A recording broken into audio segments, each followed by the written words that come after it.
Hello my YouTube family. तो आज मैं हूँ एक ख़ास जगह वाइनयार्ड में और बहुत दिनों से एक रूटीन लाइफ से काफ़ी थक गए थे, तो रिलैक्स होने के लिए हम इस जंगल के बीच में एक कॉटेज में आए हैं।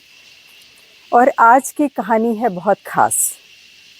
कहानी भेजी है मुझे रेखा नेगी ने पौड़ी से, और ये स्पेशली उन लोगों के लिए है ये कहानी जो कि देवी देवताओं पर विश्वास नहीं करते या थोड़ा बहुत करते हैं, तो मतलब उनका विश्वास जो है वो थोड़ा डगमग वाली स्थिति में होता है।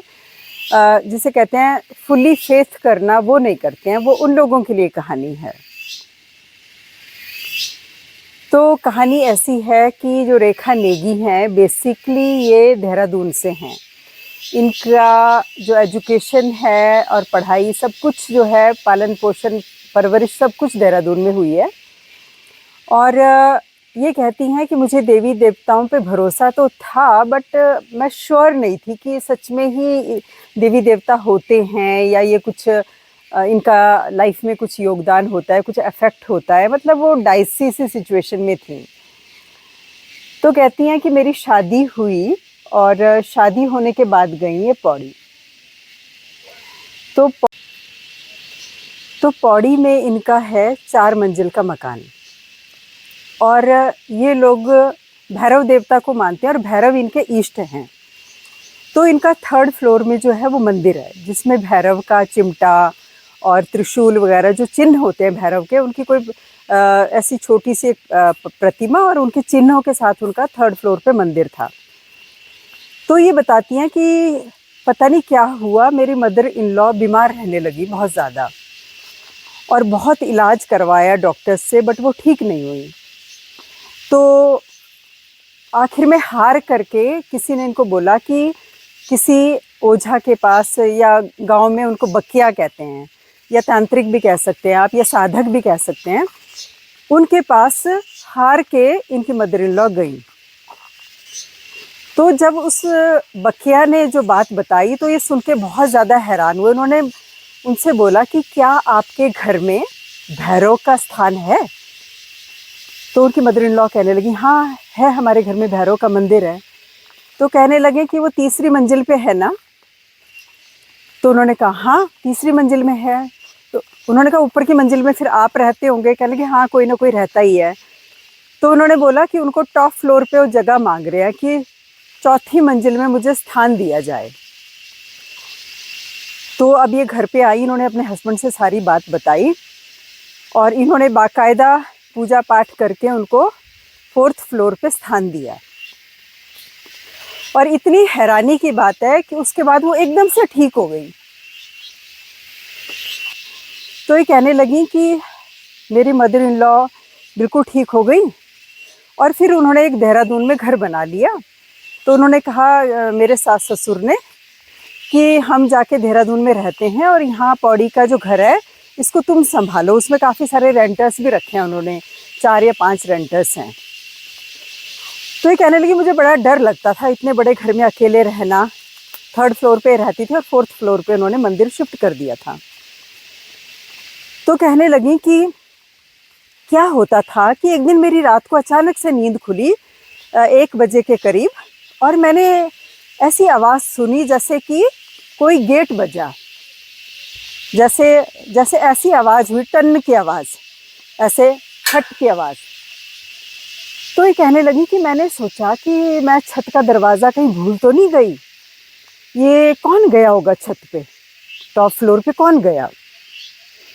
तो कहने लगी कि मैं सुबह भूल गई, और अगले दिन फिर मेरी नींद उसी टाइम खुली, और फिर वैसी खट की आवाज़ गेट पर, कि जैसे किसी ने गेट खोला और फिर बंद किया। तो कहने लगी कि मैंने सोचा कि यार कल भी हुआ था ये, और आज भी ऐसे हुआ है, तो मैं सुबह सो उठ के जाके देख के आऊँगी ये गेट जो है ये किसने खोला, या ये क्या हवा से बजा, या क्या हुआ। तो कहती है मैं सुबह सो उठ के जो है ऊपर टॉप फ्लोर पे गई, और मैंने देखा कि गेट जो है एज इट इज़ था। मतलब कह रही हमारा गेट काफ़ी भारी है, और उसकी आवाज़ होती है जब वो खुलता है।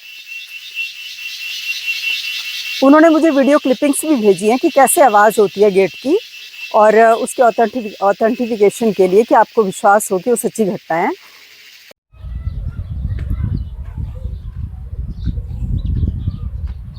ये है वो दरवाज़ा, जब ऐसे खुलता है तो ये देखिए आपने आवाज़ सुनी होगी, ऐसे आवाज़ आती है। फिर जब ये बंद होता है तो ये टक की आवाज़ आती है। तो कहने लगी कि जब मैंने देखा गेट एज इट इज़ था, कहने लगी कई दिनों तक मुझे इसी तरह से आवाज़ आती रही और मैं बहुत डर की स्थिति में थी। तो कहने लगी एक दिन ही मैं किसी काम से, कारण उन्होंने नहीं बताया, वो बखिया के पास गई किसी समस्या के समाधान के लिए। तो कहती हैं कि जब बखिया ने मुझे कहा, जो बात कही, तो मुझे बहुत ज़्यादा हैरानी हुई। कह रही उन्होंने मुझसे कहा कि क्या रात को तुम्हारे गेट के बजने की आवाज़ आती है? मैंने कहा हाँ, पर आपको कैसे पता, मतलब इस चीज़ का मेरी समस्या से क्या संबंध है? वो तो कोई और समस्या का समाधान के लिए पूछने गई थी या किसी और की समस्या को लेके गई होंगी। तो कहती हैं कि उन्होंने जब बताया कि आपके भैरवनाथ जी जो है एक पर्टिकुलर टाइम पे डेली आपके घर आते हैं और आते जाते रहते हैं और बड़ी सुरक्षा है आपकी, उनसे आपकी बहुत सुरक्षा है। तो कहने लगी मुझे बड़ा हैरानी हुई कि ऐसा भी होता है कि देवी देवता इस तरह से बाकायदा प्रत्यक्ष रूप से आते हैं, लेकिन कोई दिखाई नहीं देता था। और कहने लगी फिर मुझे मन ही मन बड़ी तसल्ली भी हुई कि जब हमारा कुछ नुकसान नहीं होता, उनसे हमें फ़ायदा ही है, तो आते जाते रहें तो अच्छी बात है, हमें एक संरक्षण मिला है कि देवता का। तो कहनी मैंने ये बात किसी को नहीं बताई, हमारे 4-5 किराएदार भी हैं, तो हमने सोचा लोग वहम करते हैं और सोचते हैं पता नहीं क्या इन लोगों ने क्या चीज़ें पाली हुई हैं, तो कह रही हमने कभी किसी से कोई जिक्र नहीं किया, पर हम अंदर ही अंदर बहुत खुश थे कि हमारे भैरवनाथ जी जो है हमारे घर पे आते हैं। तो कहती है एक बार क्या हुआ कि हमारा जो ग्राउंड फ्लोर पे टेनेंट रहता था वो मुझे रेंट देने के लिए ऊपर आया और मुझसे कहने लगा कि भाभी जी आप एक बात बताओ कि भाई साहब जो है काफ़ी लेट घर आए हैं, क्या कोई प्रॉब्लम थी या आप कहीं गए थे, कोई डॉक्टर वगैरह के पास जाना, बच्चा छोटा है, तो आप लोग रात को क्या इतनी लेट घर आए वापस? तो उन्होंने कहा नहीं हम तो कहीं नहीं गए थे। कह रहे भाई साहब कहीं गए थे शायद। तो कहने लगी मैंने अपने हस्बैंड को बुलाया, तो मेरे हस्बैंड बाहर आए कि आप रात को कहीं गए थे क्या? तो उन्होंने कहा नहीं मैं तो कहीं नहीं गया। तो किराएदार बोलने लगा कि नीचे का गेट खुला है और फिर गेट बंद हुआ है और ऊपर से पैरों की आहट भी आई है मुझे, और वो ऊपर तक चलने की आवाज़ आई और मैंने सोचा कि पूछूंगा सुबह कि क्या बात है, कहीं कुछ परेशानी वाली बात तो नहीं है। तो कहने लगे कि तब हमने उनको बताया कि हमारे भैरवनाथ जी जो हैं वो आते हैं रोज़ और हमें इस तरह से बखिया ने बताया है और हमारी सबकी सुरक्षा करते हैं। तो वो बहुत खुश हुए, उन्होंने कहा हमारे तो आराध्य हैं भैरवनाथ जी और मैं भी उनका भक्त हूँ और मुझे बड़ी खुशी है और मेरे कई सारे अटके हुए काम, आपका घर जब हमने किराए पे लिया तो उसके बाद मेरे कितने सारे बिगड़े हुए काम और कितने सारे रुके हुए काम मेरे बनने लगे। मैं भास्कर नौटियाल, मेरा गांव मंझखुली है जो कि पावो विकास खंड में आता है और मैं वर्तमान में यहाँ पर नौकरी कर रहा हूँ और यहाँ पर नेगी जी के मकान पर किराया पे रहता हूँ। मुझे एक दिन रात को जो है करीबन 2 बजे की बात है, यहाँ पर भैरवनाथ जी का, काल भैरव जी का मंदिर है ऊपर, तो यहाँ से नीचे को सीढ़ियाँ जाती है, नीचे जीना है और वहीं के जीने के बगल में हमारा नीचे कमरा है। तो मेरी रात को नींद खुली तो ऐसा लगा कि करीबन मतलब 2-3 लोग चल रहे हैं सीढ़ी। उसके बाद वो लोग चलते चलते मतलब जो है मेन जो गेट है हमारे मकान का उधर का, वो गेट खुला और इतने में मैं भी बाहर निकला अपना दरवाज़ा खोलकर। अब मैंने जब बाहर देखा तो गेट पर खुला था लेकिन कोई दिखाई नहीं दिया। तो फिर मैंने दूसरे दिन मतलब इनको नेगी जी लोगों को पूछा कि मतलब रात में ये गेट खुला तो कौन लोग रहे, तो इन्होंने कहा भाई हम तो थे नहीं। तो फिर बाद में पता चला तो इन्होंने कहा हमारे भैरवनाथ जी भी आते हैं रात को। तो वास्तव में मेरे भी इष्ट देवता भैरवनाथ जी हैं, काल भैरव हैं। तो मुझे लगा कि वास्तव में भैरवनाथ जी ही थे जो कि लगातार आते हैं यहाँ पर और उसके बाद अपना दर्शन दे करके फिर चले जाते हैं। मतलब वो काल भैरव पूरे इस क्षेत्र के वैसे भी रक्षक हैं। तो मैं तो बार बार उनको नमन करता हूँ काल भैरव को, क्योंकि वो शंकर भगवान के इस कलयुग में अवतार हैं और इस सृष्टि का इस समय पालनहार भी काल भैरव ही हैं। श्री केदारनाथ जी में भी इस समय काल भैरव ही वहाँ के कोतवाल हैं, और बनारस में भी काल भैरव ही हैं। तो मैं बार बार काल भैरव को नमन करता हूँ, और वास्तव में ये बात बिल्कुल सत्य है कि काल भैरव इस स्थान पर आते हैं और अपना मतलब इसकी चौकीदारी करके फिर वापस अपने स्थान पर चले जाते हैं। धन्यवाद। और एक उनके किराएदार जो हैं वो कहीं कानपुर वगैरह साइड्स के थे, और वो रेंट पे उनके घर पे आए। तो पता नहीं क्या हुआ कि उनका एक बच्चा था जो कि 3 साल के करीब था, 2.5 या 3 साल का। उस बच्चे की अचानक तबीयत खराब हुई, और शाम के टाइम कहीं खेलने के लिए माँ ने कहीं बाहर घुमाने लेके गई होगी, और जैसे ही वो रात को मतलब शाम के टाइम घर आया तो रात को अचानक वो चिल्ला रहा, बच्चे का रोना ही बंद नहीं हो रहा था, और क्योंकि बच्चा कुछ बोल नहीं सकता था। और ये बता रही है रेखा नेगी कि मुझे बड़ी देर से आवाज़ आ रही थी कि बच्चा रो रहा है। तो कह रही मैं नीचे उतर के गई कि भाई साहब ये क्या बात है। और ये एक दिन नहीं, ये कितने दिन हो गए थे रोते रोते। कह रही पहले मैंने सोचा किसी के घर में क्या घुसना, ऐसे इंटरफेयर करने वाली बात है। तो 1 दिन हुआ, 2 दिन हुआ, कह रही मैं 3rd डे फिर उनके घर गई। मैंने कहा भाई साहब आपका बच्चा रोज़ बहुत रो रहा है, क्या बात है। और कह रही अचानक मुझे पता नहीं क्या हुआ, मुझे खुद नहीं मालूम, उन्होंने वीडियो बनाई कह रहे मेरी, और कहने लगी मैं जो हूँ अचानक विकराल सा रूप धारण कर लिया। और मैं उस बच्चे को कह रही हूँ तू मेरे घर में आया कैसे आया तू मेरे घर में, तू मेरे स्थान पे कैसे आया, तू निकल यहाँ से बाहर। और बच्चे को एक चपत लगाई उसने। और उसके बाद वो कह रही मैं अपने वापस होश हवास में आ गई। मैं सोच रही सब लोग मुझे घूर घूर के क्यों देख रहे हैं। तो फिर बाद में उन लोगों ने मुझे बताया कि भाभी जी आप बहुत क्रोध में हो गई थी और आपने बच्चे को चपत भी लगाई, और उसके बाद ये बच्चा बिल्कुल ठीक हो गया। तो कहने की मुझे बड़ी हैरानी हुई कि अच्छा ऐसा किया मैंने। तो कहने लगे उन्होंने मुझे वीडियो दिखाई कि देखो। तो कहने लगी भैरवनाथ जी अचानक शायद मेरे में आ गए, क्योंकि मैं रोज़ पूजा पाठ करती थी उनका, तो मुझ में आ गए वो, और उन्होंने मुझे वो पावर दी कि उस बच्चे को मैं ठीक करूं, क्योंकि वो नहीं चाहते थे कि भूत प्रेत कोई भारी शक्ति उनके घर में रहने वाले किसी भी व्यक्ति को परेशान करे। तो ये कहानी सुनने के बाद मुझे भी बहुत ज़्यादा भरोसा हुआ, क्योंकि हम लोग भी क्योंकि जो चीज़ें नज़र नहीं आती उन पे हम भरोसा नहीं करते हैं। और वो भी कहती है मैं कभी विश्वास नहीं करती थी, और अब मुझे अटूट विश्वास है कि जो शक्तियाँ होती हैं देवी देवता ये सच में होते हैं, और इनमें बहुत पावर्स होती हैं, और ये हमारी बहुत तरह से हेल्प करते हैं। तो ये कहानी सुनने के बाद शायद आप लोगों को भी देवी देवताओं पे इन पे भरोसा हो। तो ये बहुत इंटरेस्टिंग लगी मुझे स्टोरी, और मैं थैंक यू करती हूँ रेखा नेगी का जो उन्होंने मेरे साथ ये शेयर की। और बाकी सब लोग भी इस कहानी को सुनने के बाद भरोसा करेंगे कि देवी देवता सच में ही होते हैं, और जैसे कि संसार सच में बहुत विचित्र है, यहाँ पे बहुत कुछ चीज़ें हैं जिनका हमें मालूम नहीं है, नॉलेज नहीं है, और हम उन पर अविश्वास करते हैं। तो अब बढ़ते हैं दूसरी कहानी की तरफ।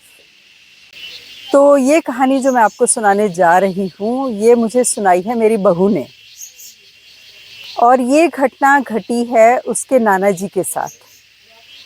तो बहू को सुनाई है उसकी मम्मी ने। तो घटना इस प्रकार से है कि मेरी बहू जो है उनके नाना जी जो थे वो BDO थे, ब्लॉक डेवलपमेंट ऑफिसर, और उनका ट्रांसफ़र हुआ किसी जगह में। और पहले ज़माने में ऐसे होता था कि भाई व्हीकल्स की बहुत कमी होती थी, कन्वेंस नहीं मिलता था। तो उनका जो गांव था, मेरी बहू के जो नाना जी थे उनका गांव एक जगह है जिसका नाम था कांडा। तो वो पहाड़ी की तलहटी में था वो गांव, बिल्कुल जिसको कहते हैं गड्ढे में नीचे की तरफ। तो वहाँ से पैदल पैदल पैदल ऊपर पहाड़ी की तरफ जाना पड़ता था एक दूसरे गांव में। तो जिस गांव में उनको जाना था वो गांव था पहाड़ी की चोटी पर, और उस गांव का नाम है सुरई खेत। तो वहाँ पर बस आती थी। तो वो बस पकड़ने के लिए उनको क्या करना होता था कि 4 बजे निकलती थी वो बस। तो ये अपने कांडा से रात को 10 बजे निकले कि मैं सुरई खेत में किसी के घर में रुक जाऊंगा, और सुबह 4 बजे जो बस चलती है उसको पकड़ के अपने ऑफिस चला जाऊंगा। ज्वाइनिंग थी उनकी। तो ये अपने के पास कुछ सामान था क्योंकि नई जगह ज्वाइन करना था, बैग था, थोड़े से कपड़े थे और थोड़ा बिस्तर वगैरह ये सब सामान भी था। तो वो बाई चांस वो अमावस की रात थी और ये अपने गांव से रात को 10 बजे निकले और खाना पीना खा कर चढ़ाई चढ़ना इन्होंने शुरू कर दिया। और चलते चलते चलते चलते रास्ते में उन्हें एक आदमी मिला और वो आदमी जो है उसने बोला उनको ऐसे इशारे से कि बीड़ी पियोगे मतलब।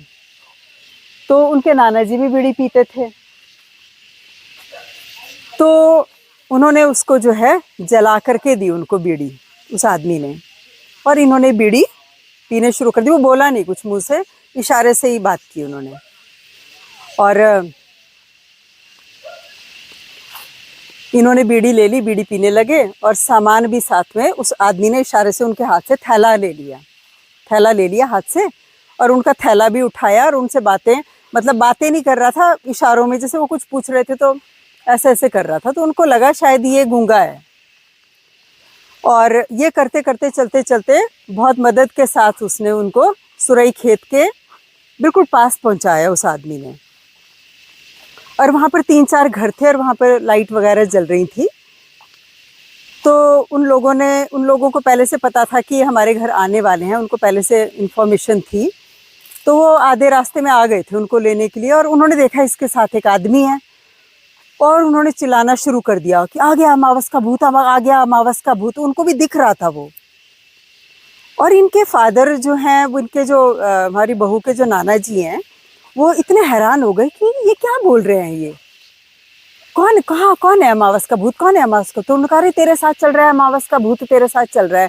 क्योंकि उन लोगों को पता था कि अमावस के दिन कोई आदमी इस गांव के अहाते तक आता है हमेशा, और शायद कुछ लोगों के साथ घटित हुई होगी ये घटना। और उनके लिए तो बहुत आश्चर्य की बात थी। तो कहने लगी कि ये जो है उस समय एकदम से घबरा गए बहुत बुरी तरह से, और उनको फीवर और उनकी तबीयत खराब सी होने लगी। जैसे तैसे करके वो अपनी ज्वाइनिंग की जगह पे पहुंचे। लेकिन फिर क्या हुआ उस दिन के बाद से कि वो रात को 10 बजे अपने घर से जहाँ भी होते थे वो अपने घर से निकल जाते थे, दरवाज़ा खोलते थे, कुंडी खोलते थे और निकल जाते थे रात को 10 बजे।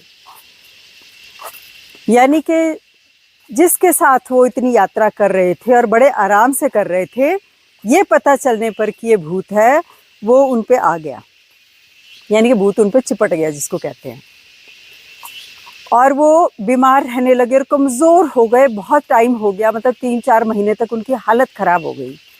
बहुत सारे लोगों के पास उनका इलाज कराया। आखिरकार उन्हें कोई आदमी मिला जिसने उनका इलाज किया और उस प्रेत को उनके शरीर से निकाला। तो इस कहानी से भी हमें ये सीखने को मिलता है कि अगर भय नहीं है, डरे नहीं आप, तो तब सब कुछ ठीक है। लेकिन जैसे ही आपको ज्ञान हुआ कि ये भूत था, तो भय की वजह से ही वो चीज़ उन पे हावी हो गई। क्योंकि भूत प्रेत भी देखते हैं कि कोई चीज़ ये डरते हैं तो वो उनको कैप्चर करते हैं। और जो पावरफुल होते हैं, जिनका ऑरा बहुत स्ट्रांग होता है, शायद उनको अफेक्ट नहीं करते होंगे। तो ये थी आज की मेरी कहानियाँ, और आप बताइएगा आपको ये कैसी लगी।